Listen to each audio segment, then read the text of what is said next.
Well, thanks very much. As I say, it's really lovely to see everybody. I do enjoy our events because it does keep us in touch with each other. So thanks for joining us. Thanks also to our speakers. Thank you for giving up your time to share your stories with us. Can I welcome JP Anderson, who's the Chief Technology Officer of Clearwater Hygiene, Fiona Doherty, Managing Director of Stagecoach West Scotland, and Neil Rudram, Sales and Marketing Manager for the Edinburgh Corn Exchange. I'm not going to read their bios because I'm going to let them do that for themselves in a few minutes. So I think we should get started. I will just say a few words, and usually at this time I tell people some latest facts and figures about the economy of the city, which tends to be all doom and gloom and has been for a number of months. But I don't want this to be a doom and gloom morning. This is all about positive stories and looking forward and innovating. So I'm going to skip the doom and gloom. As I say, why waste a good crisis? And I think these speakers show that they've looked really hard at some of the opportunities that come out of challenge. And I guess all challenges that, they could be viewed as challenges or opportunities, depending whether you're a glass half full or half empty person. So I'm going to hand over to each of our speakers. I'm going to ask them to introduce themselves, say who they are, a little bit about their business. Then I've got a couple of questions pre-prepared that I'm going to ask them each. And if you want to come in or got something to add and contribute, stick your hand up. But hopefully we'll let the speakers speak first and then we'll bring people in. We're a small enough group, so I think we can bring each of you in. You can unmute and come and ask your own question or make your own comments. I think that'll make it more interactive. So if I can go to JP first, would you like to introduce yourself and tell us a bit about your business? Hi, Liz. Hi everyone. Thanks for the invite today. It's a pleasure to be speaking to you all. I'm the Chief Technology Officer at Clearwater Hygiene. I'm sure we'll be talking a bit more about the sort of reasons I was brought into the business, but our history really is when that call to arms went up very early in the crisis around PPE supplies. I think it's something that's maybe sort of forgotten a wee bit now because we have all become so used to what's going on, but there was that real crisis of supply in the beginning. And I think, local distilleries and producers were almost begged by government figures, both in Westminster and in Scotland to see if we could ramp up production of the protection we needed. And I remember the public being quite surprised that since we'd known about this thing for 3 or 4 months, that this was the situation that we're in. And our founders, Andrew and Rachel, they had a family member who had a distillery and very much aligned to this message and understood that they could produce high quality hand sanitizer and hopefully be part of the solution. But of course, I mean, you were saying about policy there, Liz. What policy and structure was there? What frameworks were produced for the purchasing? I mean, there was a wee bit of a scandal around all of these local producers were asked to make it and then it wasn't actually being bought from them and things like this. But I think in particular in this situation, the distillery had the supply. They certainly found some customers, but of course their entire business model was selling through supermarkets and off-license chains and things. They'd never really had the experience of trying to distribute this type of product. And as they reached out through their network, Andrew, as a family member, perhaps felt that he had some contacts and people and did a very honest and open reach out on his LinkedIn network to see, is this something we should even look at, which is quite fascinating to think that a business can sort of be born from a question put out on social media.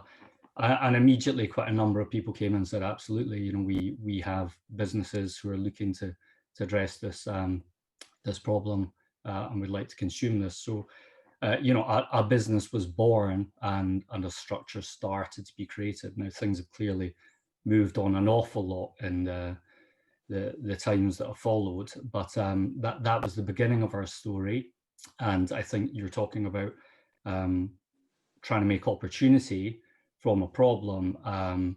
Andrew's background and Rachel's ambition was that structure and forward growth, and in particular around jobs, because people were quite quickly brought into the business to help with what it was doing, is that these people had the right to think there was some sort of medium-term prospects from it to get money and do okay as this crisis unfolded. So they tried to bring structure and innovation to the business, and that's what's really brought us to this point here, which I'm sure we'll talk about as we go forward.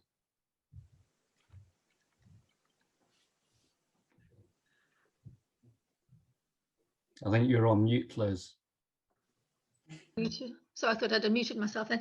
It's fascinating that the pace that you've moved at and what you've created in such a short place of time. Having set up my own business many years ago when I was about 23, 24, it took me a year to understand organizational structure and controls and how to get a business up and running. So phenomenal achievement in a short space of time.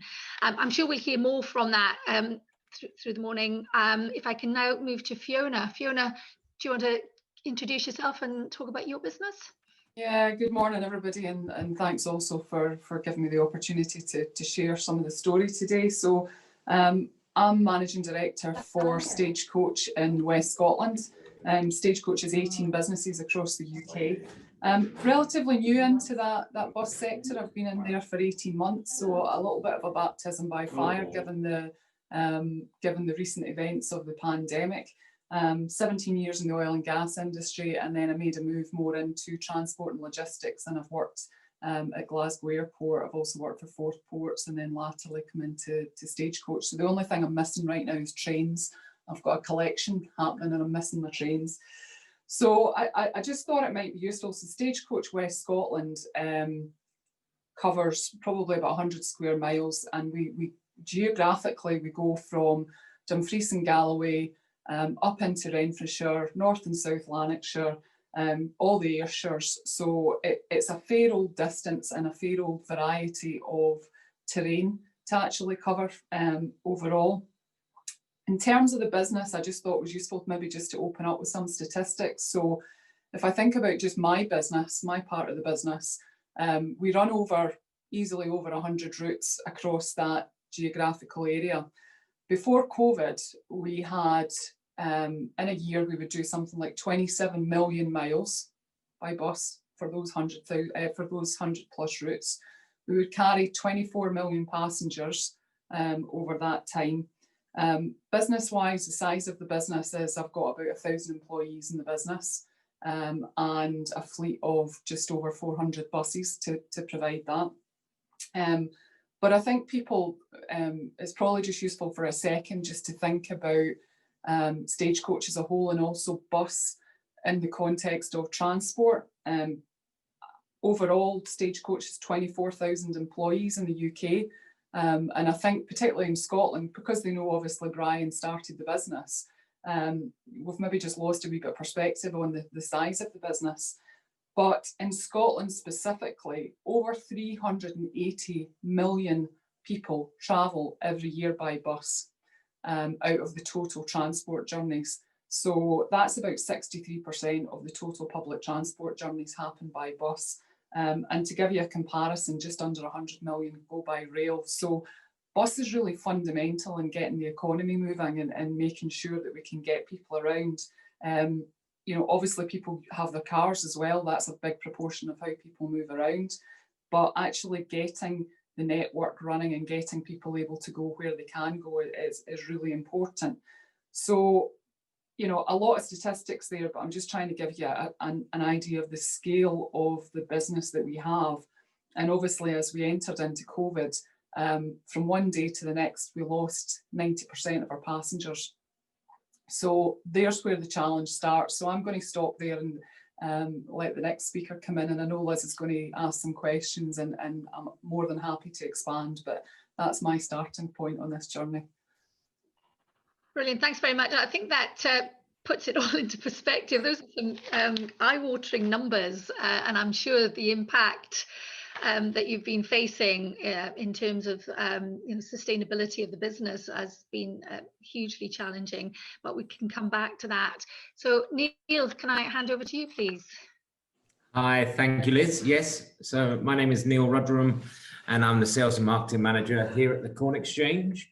We're a unique multi-purpose events venue on this site itself, and we opened as a building back in 1910.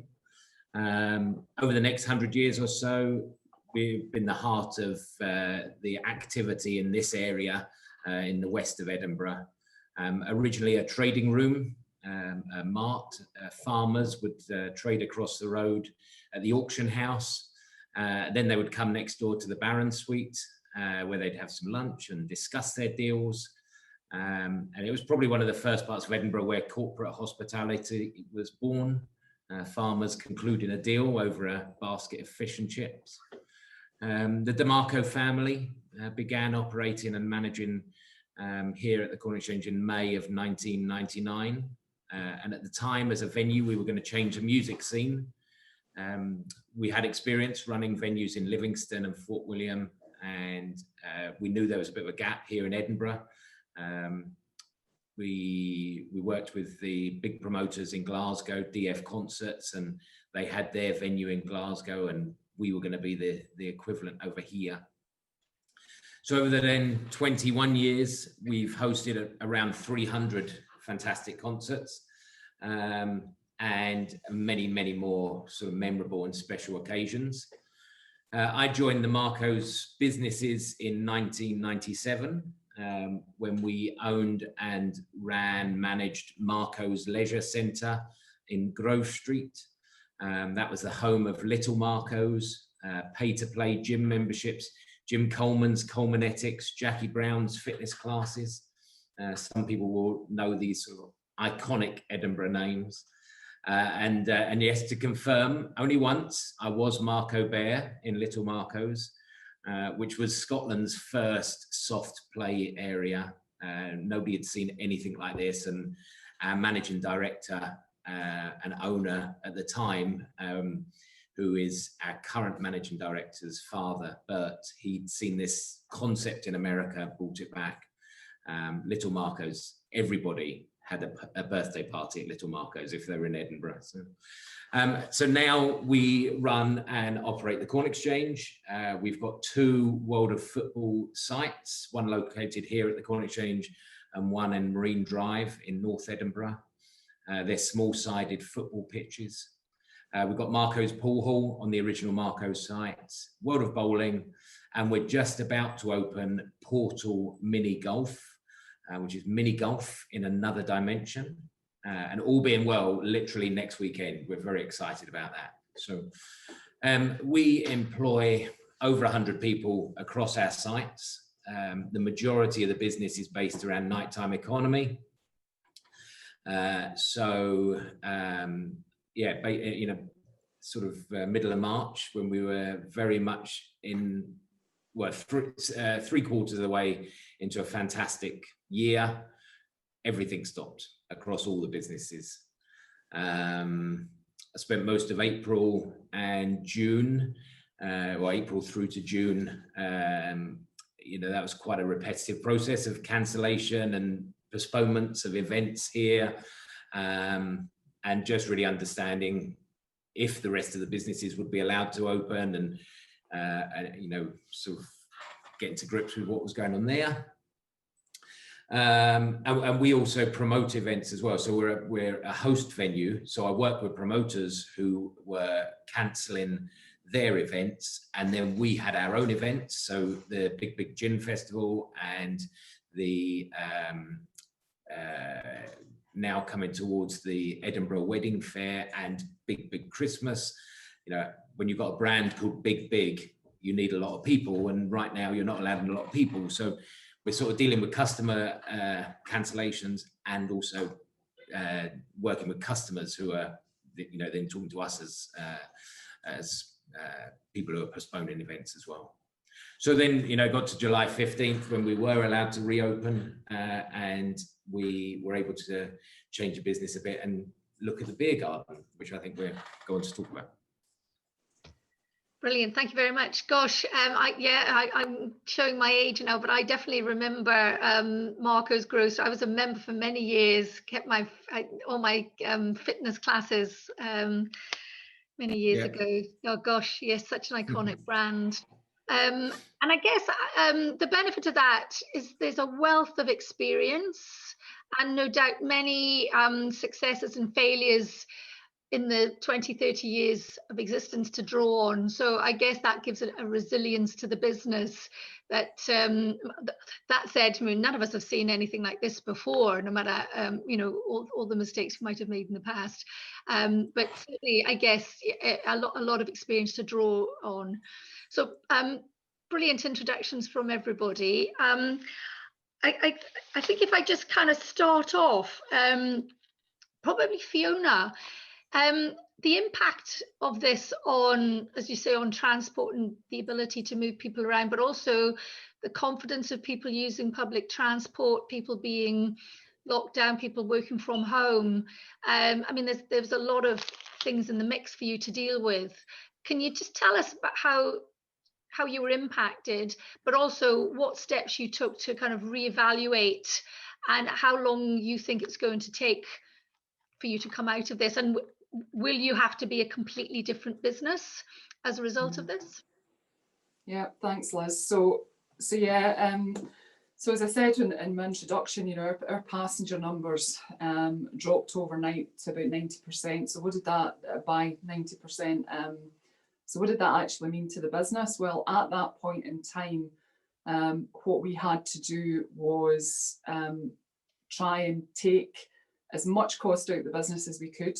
We had to reevaluate our routes, but the underlying priority for us was making sure, and this was obviously working with the government as well, was making sure that first and foremost key workers could get to work. So, people that were working in hospitals could get to hospitals, that people could get to go to the supermarket to get food, that they could go to the health centres. So kind of shows you, I know things have changed from then, but actually when this all started, that was the thing. So we made a decision as a business that we would not isolate any communities. We would keep the networks running, but what we had to do was significantly change how we did that, and we had to do that by focusing on when did we understand people needed to be in places, reduce the frequency of what we had. So in order to survive effectively, we had to move very quickly, and we did most of that. Now, to put this in perspective, you have to register a bus service every time you change a timetable, and normally you have to notify the traffic commissioner, and you give them 70 days notice. 70 days. We did all of this with some emergency legislation from the traffic commissioner. We did everything within 5 days. Now, I can't tell you how much work that is in terms of changing timetables, working out what they are, changing timetables, communicating the timetables to the public, changing the workings of the buses, making sure that the duties are made up, making sure that the guys that are working know the rosters. So we had to work very quickly with that. The support that we got from the government at that time was absolutely critical, and what they did at that point was say the concessionary money that is there, where we would normally give that for people who are travelling who are 60 and over, actually will continue to give that, regardless of how many people of that age group are travelling. But what that allowed us to do was actually continue to run that base network. If we hadn't had that, that would have been much more of a challenge, because clearly when you've not got passengers coming on to the services, you're not running a commercial business. You're not making any money, so you can't afford to run what you can't afford to pay for. I think we also had to very quickly furlough roughly 80% of our staff, so 800 people. Looking back, I don't know how we all stayed sane during that, and I'm sure there are many people on this call that were in the same situation, but we had to letter people, and then the guidance changed on furlough and you had to change it again. And what we did was we tried to rotate our staff as much as we could so that everybody was taking some of the pain, accepting that people were down at 80% of their wages when they were on furlough. And I have to say, the working that we had with the union and the agreements and the discussions we had with the union, absolutely phenomenal. You know, they stood by it, they fully understood it. So for us, you know, playing our role in that about key workers was fundamental, and also with that was keeping our customers and our staff safe. So again, if you kind of cast your mind back, there was that evolving picture of, you know, what the issues were, how it was being transmitted, and understandably people were concerned. So to your point, Liz, about how do you get that confidence, and I think the confidence was, you know, for us for a long time, actually for our staff to feel comfortable. So, you know, you'll see every bus now has a perspex screen between the driver and the people that are coming on. We had to change, try to push our customer base as far as possible to using contactless as opposed to using cash. So the drivers weren't having to handle cash as much. But if they did, I mean, it's simple things like we gave them a bigger float so that actually they didn't have to dip into the receipts cash bag to give change if somebody needed change. Because you have to remember the demographic that use bus. Not everybody has a bank card, or maybe I should change that. Not everybody has their own bank card. But you know, they don't always have the ability to do what we're asking them to do. So it was about encouraging people to move in a certain direction. I think certainly the government mandating face coverings really helpful.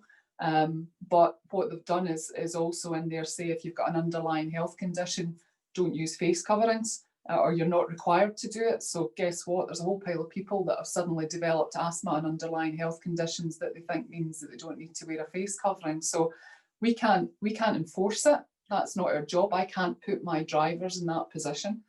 But the impact and the confidence of the other passengers is directly related to people being responsible in how they travel. And we can try and encourage it as much as we can, but we need people to really play their part. So I think that kind of whole safety element, we started off with 2 meters social distancing. 2 meters social distancing means that in any given bus, you can take about a quarter of its capacity. Again, you're never going to run a commercial model with that. Down the line, that changed to a metre. That means we could take about 50% of the capacity, which helped tremendously. So I think what's interesting is that actually now, and to your point, Liz, about confidence, our passenger numbers are up to about 50, and I'm talking about West Scotland because I know Lothian are a bit different. We're up to about 55 to 60% of our pre-COVID passenger levels.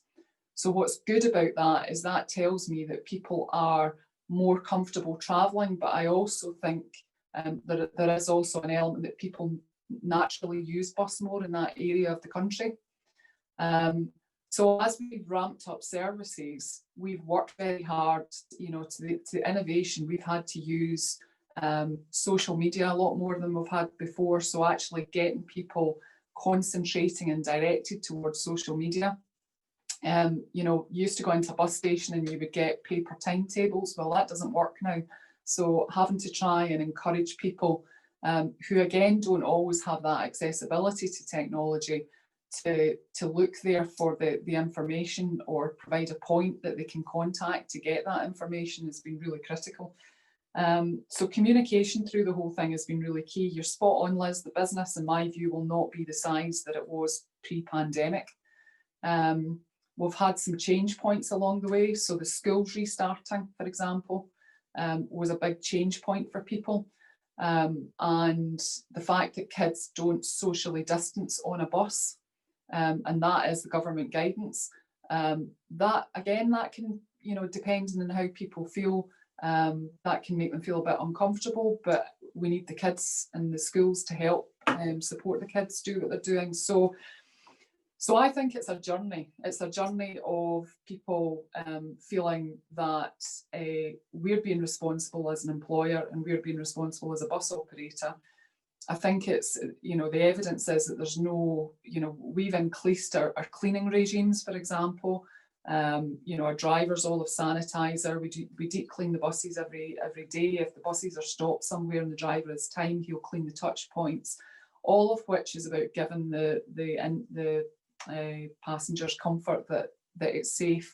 And we've had no issues. We've had no evidence of anything spreading on a bus.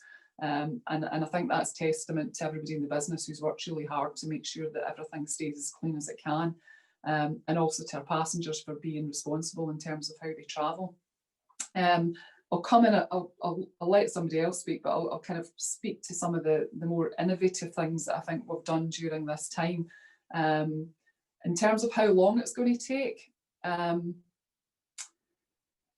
until social distancing disappears, we will not be able to run very easily a commercial bus service, nor will any other bus company, because you can't with the numbers of people that you have to carry. So this is not a short-term measure, and I think, you know, talking to people yesterday, it's not like you can say we're doing this till the 31st of January and that's it. So there's no deadline to the end of this, and I think that makes it harder. So I'm trying to be responsible in terms of how I size the business right now. I've not taken the business up to the size it was before because I don't want to have to unwind it again. And obviously we do have government funding in there, which is a tremendous help, but that will not last forever. And I expect that to start phasing out at some point relatively soon. But social distancing is the thing that will prevent the business coming back as powerfully as it has before. But I actually do think people are feeling comfortable,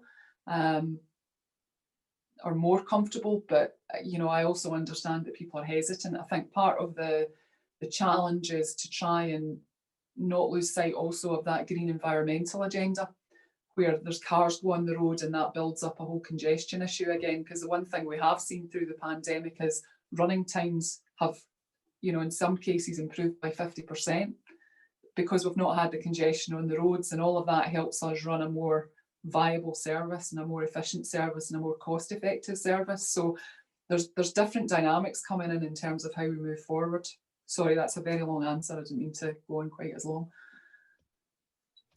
No, absolutely fascinating, Fiona, and that's the shame about just having an hour. I mean, we could probably spend an hour on each case study. I mean, just taking a couple of points out from there. What struck me most is the commitment from everybody to make this work, and I guess what we've seen and what's most heartening is the way that people have come together. You know, you talked about your staff, the unions, government. You know, you as kind of the management, you know, wanting to look after people, and everybody kind of sharing the pain of this whilst continuing to almost provide a public service when you're a commercial organisation. So as you say, there's a lot of dynamics in there that is kind of quite complex to pull it all together.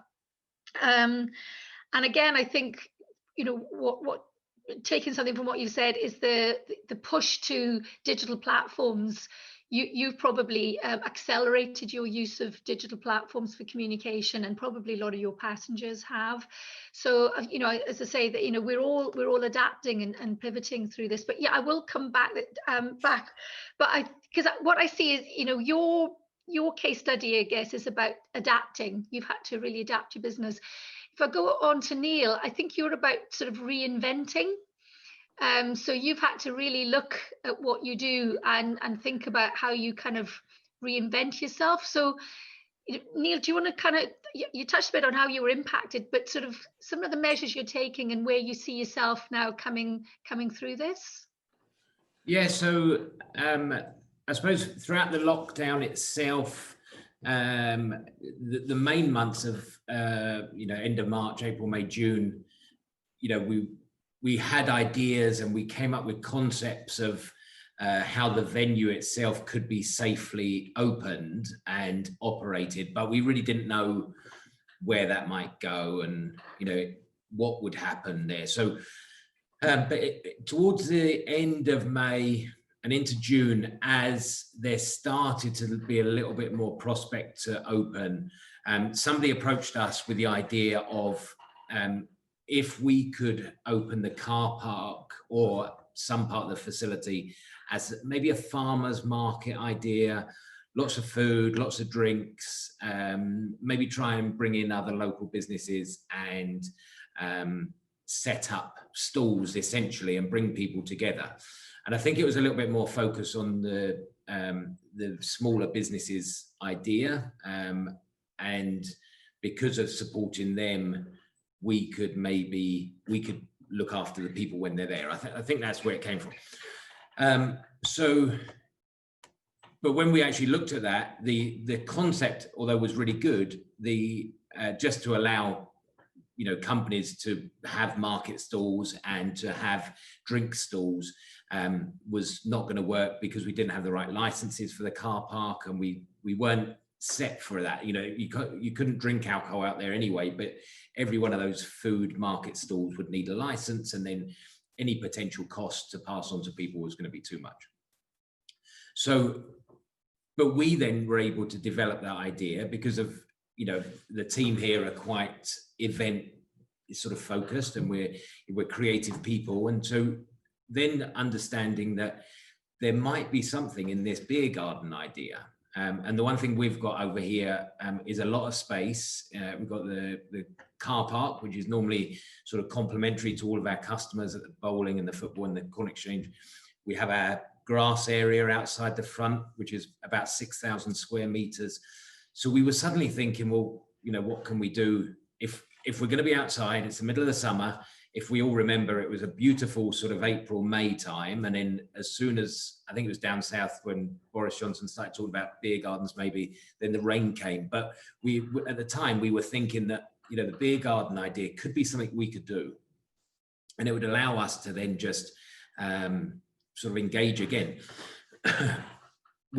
All of our businesses normally, one of our things we've always said is that because you go bowling or you go to American pool, you go to the football, we're never going to be a business that loses out to sort of internet clicks. We're pretty fortunate in that. And if you come here to an event, then, you have to be here in person. So we'd always been quite confident that we weren't going to lose out to competition on an internet side, on a click rate side of things. We never really thought that nobody would be allowed to leave their house for 3 months. So from that side, the business really suffered. And where we were told you can't go indoors, so a dark pool hall and an indoor bowling lane and covered 5-a-side football pitches, some of which are indoor, some of which have just got roofs on them. None of that being allowed to open, and no prospect of being able to open at the time as well. But then for us to be able to utilize the car park as a beer garden was really quite exciting. And the one thing I thought about through April, May and June, sitting at home with, honestly, I'm sure I've got the worst internet in Edinburgh, just at home. So coming into work is actually fantastic. Now I've got internet again. But the loneliness of being at home and not engaging with my team, and sort of the Corona roller coaster, they called it, of, just where your emotions went. When we then got into June and we started as a team to say, maybe there's something we can talk about, maybe we can get our creative minds flowing. And there was a couple of sort of false dawns. We thought we were going to get the go ahead towards the end of June. We were ready to go.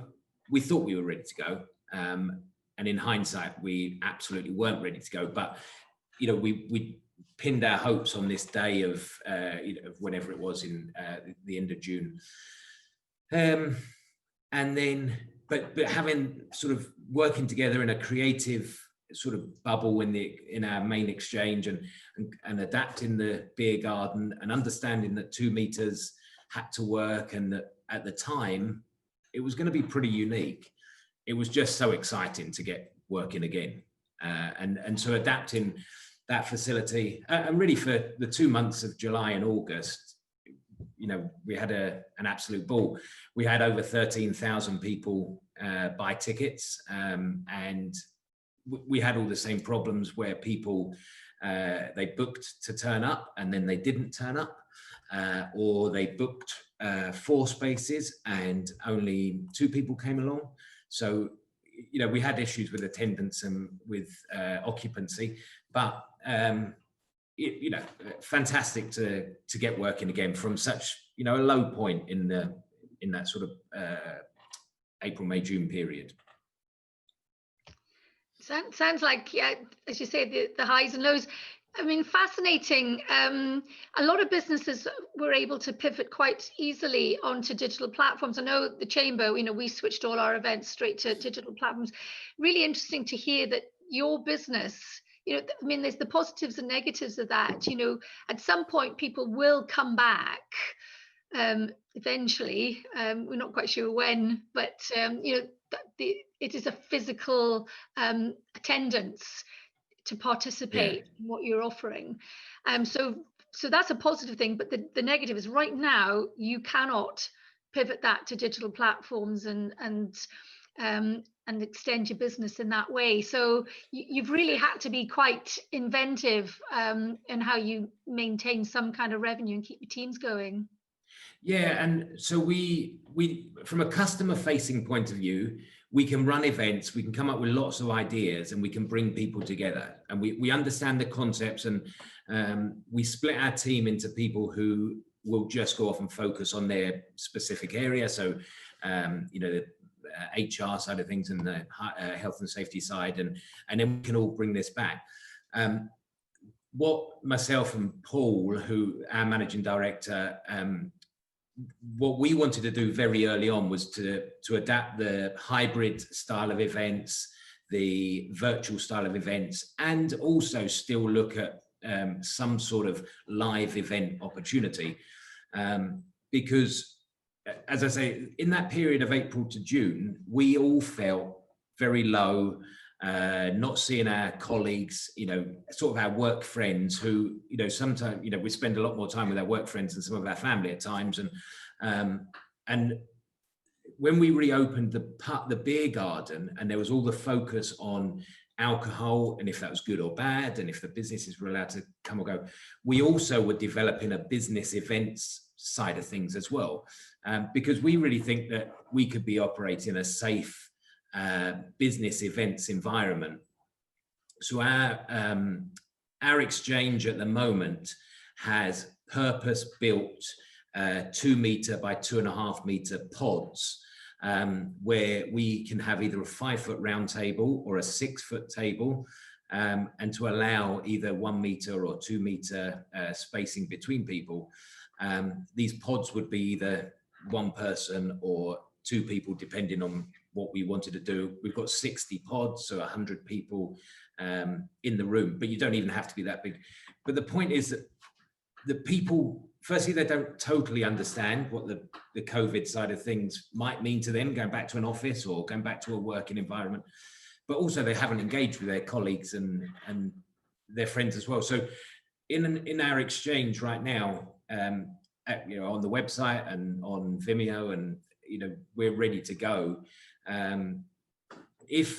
If we were able to open up the internal business event sector as well, we're ready. And from our end, there's no difference between a beer garden or when you then were allowed to come indoors, or a restaurant where you're bringing people together, and then what we've achieved inside. So we have solutions, but we just at the moment don't have potentially the support, I suppose. It's the demand side. Yeah.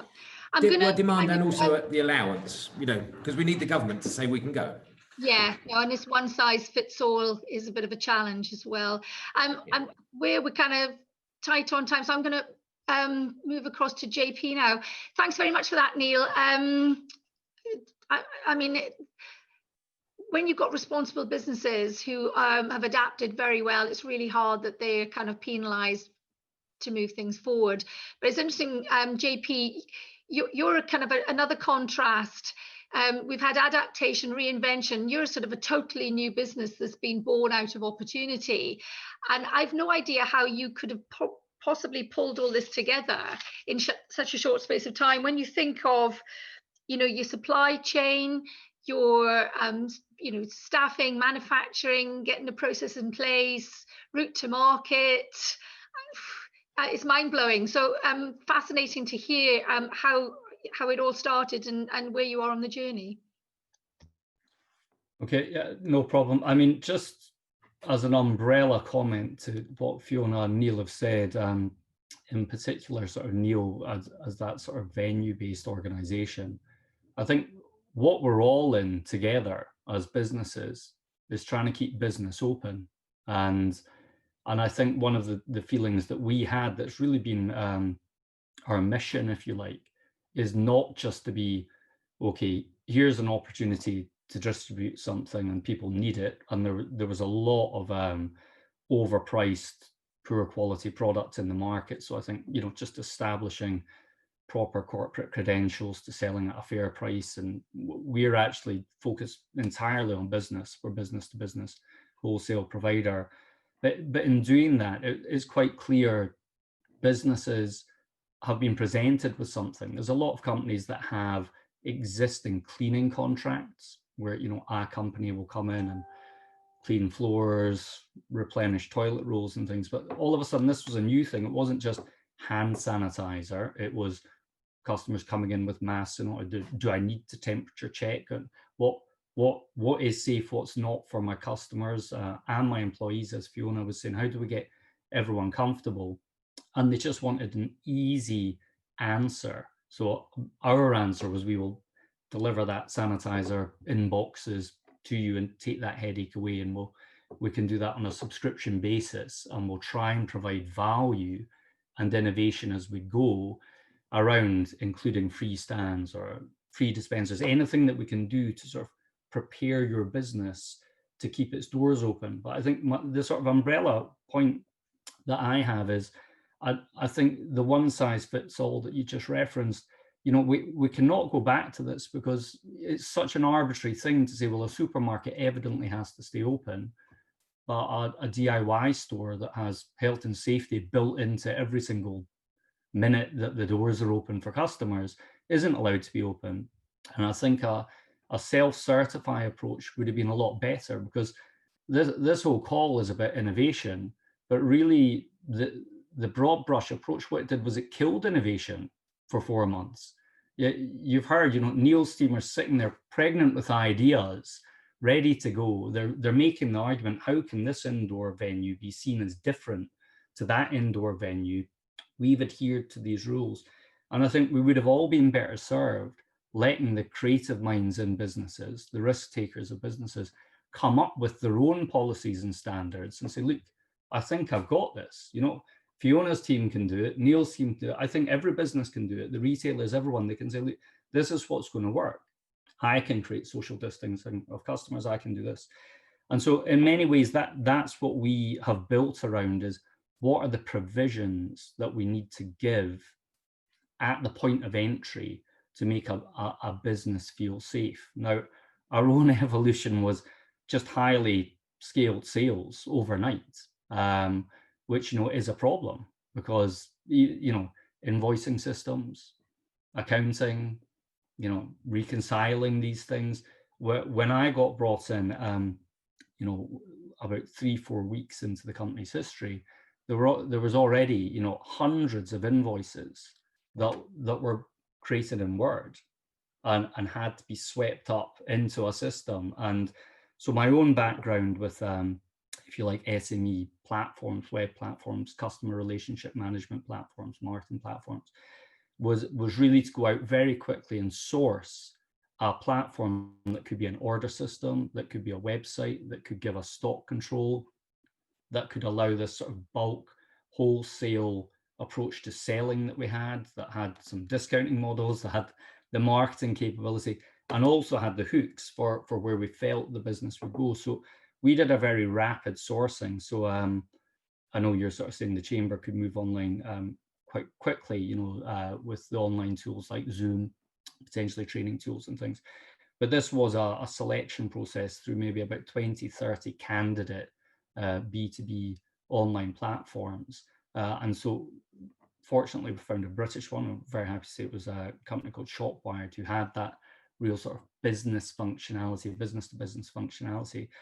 And then we spent a month soaking everything that had happened in the first 3 to 4 weeks of the business's life into this system, evolving our pricing structure, getting our products up there, and making a presentable face to the business. And even the brand, you know, was something that only now we've brought in a marketing agency at Hamptons, who do Brewdog as well, to help formulate what's the actual core message of the business, which we've got sort of this in safe hands concept now. And all of these things have been extremely exciting, but there's not been 1 week that's gone by where we've not been evolving our service, mainly towards the subscription service, where we've not been tracking the flow of the market. So as retailers have opened up, as the universities have come back, we've got Oxford and Cambridge on subscriptions now and things. It's been phenomenal to sort of like a radar going around the country, watching the economy boot up. And what we really want to be is part of stopping that economy start shutting down again. Now, we don't clearly think that we're sort of single-handedly got the answer to this problem, but I do think there needs to be a consensus among business that if you are operating to a standard of social distancing, a level of cleanliness, a level of sanitization, a level of point of entry checks, and you're being meticulous about it, then we have to ask democratically, you know, what is saying that you should be shut? If you're doing everything that is best practice, let's call it, then why are you not allowed to operate and keep innovating and keep coming up with these answers? And sort of looking sort of a bit to the future in terms of, you know, you were asking how the landscape would change. I used to actually speak at the chamber when you used to dial up to the internet, you know, even before FreeServe, if we're dropping little Marcos, you know, if people remember FreeServe and stuff like this, you say, oh, every 9 pence in the pound is spent online, and the government believes by 2015 that will be every 16 pence in the pound. Now, we all know where the digital economy is now, but I think some of the innovation that's come out, things like ordering at your table, booking slots to go to a beer garden, paying for that slot before you attend, so it's at your risk not to go. And I remember speaking to a hairdresser years ago when we were assessing a Dutch online booking system, and the guy was selling it on hairdressers, all these people, they benefit. And my hairdresser was like, I never ever want a digital record who walks into my business, and I also don't want to take a digital order because the customer just won't turn up. They've not made any connection with you. They don't feel you've opened up a slot for them, so they might not turn up. But now you're actually seeing it becoming acceptable. So yeah, maybe I should pay a £5 to reserve that slot.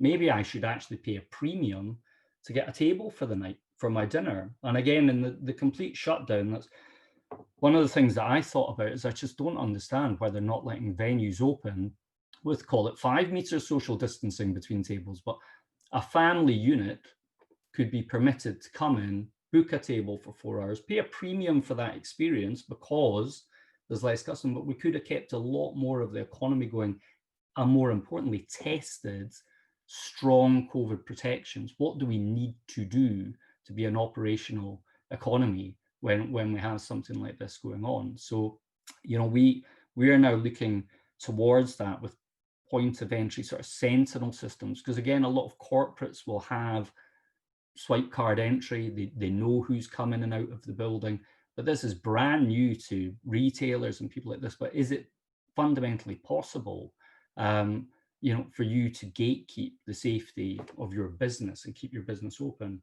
by verifying everyone coming on this premises has been temp checked, everyone sanitized their hands, we never have more than 30 people on premises at any one point, and therefore I don't see how you can say I'm part of this problem. There are definitely people who are not, and they need to be assessed and potentially shut down, you know, but if I can certify that I'm operating to this level, so that's sort of innovation that we're moving towards, trying to ensure businesses have the equipment and the capability to certify their own fit for purpose opening, you know, as the second wave comes. Thanks very much, JP. And I think some very, very insightful contribution there. I totally agree with you. I mean, we are kind of ramping up a voice at the moment, because we're hearing from a lot of our hospitality businesses who have been so responsible. They've invested heavily in screens and hand sanitizers and barcodes for menus. You don't even have to touch anything now, and they've made sure that they are 100% compliant and as safe as possible. And yet here we are, 10 o'clock shut down, which means kind of 8:30 is probably the last table booking, and it's making it unviable. So I think we need to lobby hard to say this one size doesn't fit all, and that I think you're right, this sort of self-certification, or come down hard on those who are not being responsible, because it's spoiling it for everybody else. But really interesting points, and I think again your points about hairdressers. I had my hair cut for the first time in about 6 months a couple of weeks ago, and I paid a deposit. And would I have in the past? Not in a million years. Yeah. But perfectly happy, and why wouldn't I? And interesting, they've changed the way they're operating. They work 3-4 days a week, so they're working 2 to 3 days with 12-hour shifts, because obviously they've got to they've got less people in the salon at any one time, so they need to have as many as they can in a day. So that they're working extended hours to about 9 o'clock at night. But they're also making sure that their staff, if they do 2 12-hour days, they have 2 days off, and then they work a day. Fantastic. 8 hours. So and most of the staff there, I was chatting to them, they said we actually wouldn't want to go back to normal working patterns. We find, I get rotated weekends off, which I never had as a hairdresser. You never had a weekend off, whereas now you're rotating different work patterns. So I think some of the innovations and changes, people will not want to go back to the way things were. Well, so and I think there's a real human psychological point, because the children and the young folk have not been considered enough for it through this crisis. Although clearly, let's be polite, they can be a little bit muppet sometimes with their overeager drinking and partying. That's understood. But young children schooling, we have to say these things are important. But if we've opened up business and we've finally allowed this innovation, creativity and protection to be implemented by business owners, who, let's remember, are people who deal with tax returns, PAYE, employees' liability, even a very small business. The definition of running a business is the stress of dealing with these things and understanding legislative, parameters that you have to operate within. If what we do is we pop that bubble and say, well, thanks hairdresser for changing your working patterns. Thanks for getting everyone's haircut. Thanks for doing 12-hour shifts.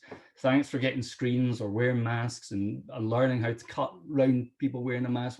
Thanks for doing all of that, but that's it for 6 months. See you later. What is that actually going to, you've really got to consider what that does to the human psyche. I think we've all been very tight as a society.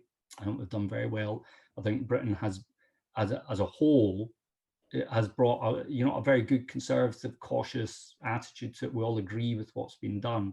You're going to be very difficult. Is running a business is hard anyway, and if people are smashed to the ground and not allowed even limited opening through the next winter period, I really find it difficult to see how these people can pick themselves up again. And SMEs are the backbone of the economy. We all know this. that as the chamber.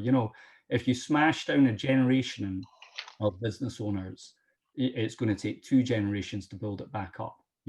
That risk capital won't be there. The risk energy won't be there. So we've got to be very cautious about sweeping things that shut it all down again. Brilliant. Thank you very much. And I'm just looking at the time. I've been totally rubbish at keeping us to time. But I think you'll all agree, fantastic speakers, fantastic insights and comments. I'm going to push it a bit. If anybody wants to come in with a question or a comment, please do. I think we can push it a couple of minutes beyond 11. Has anyone got anything? Apart from, Fiona said completely agree. Yes, what fantastic speakers. Anyone else got anything they want to add? I was just going to come in there and just, obviously, I totally agree with what JP was saying, you know, from our industry point of view, but we do need that support. You know, obviously the guys from the chamber, you know, if we can get together and, you know, and push the Scottish government to engage with the events industry and to say that business is okay, and the people who run this business, like everyone, you know, obviously I'm just talking about here, but our biggest and most important focus is about having this business safe so that customers can come in and be safe and then return again and again. And I said earlier about 13,000 people coming through the beer garden doors, no reported cases of, you know, any illness at all, you know, and a full track and trace system that we've set up. We created what we call our phased return. So there's signage around the building, but with our plan, help, avoid, safeguard, enhance, deliver, because we want people to come back here and we want them to be here and have a good time. And obviously we're passionate that the hospitality industry isn't this terrible, you know, sort of sector. And then, you know, you're saying about having your hair cut and you're as close as anybody. And I understand you're getting PPE. I, you know, had my hair cut a couple of times, but yesterday there are comments about maybe we shouldn't have opened up pubs and restaurants and these sort of things. These really aren't helpful to the whole industry, and just painting across, it's, you know, it really doesn't help us. And I think what we need to do, and if I'm perfectly honest, there is a total lack of engagement and dialogue between government and business. And I think the Higgins report highlighted this, that there's not a strong enough relationship between the policymakers and the people who are on the streets and, you know, in the coalface making it happen.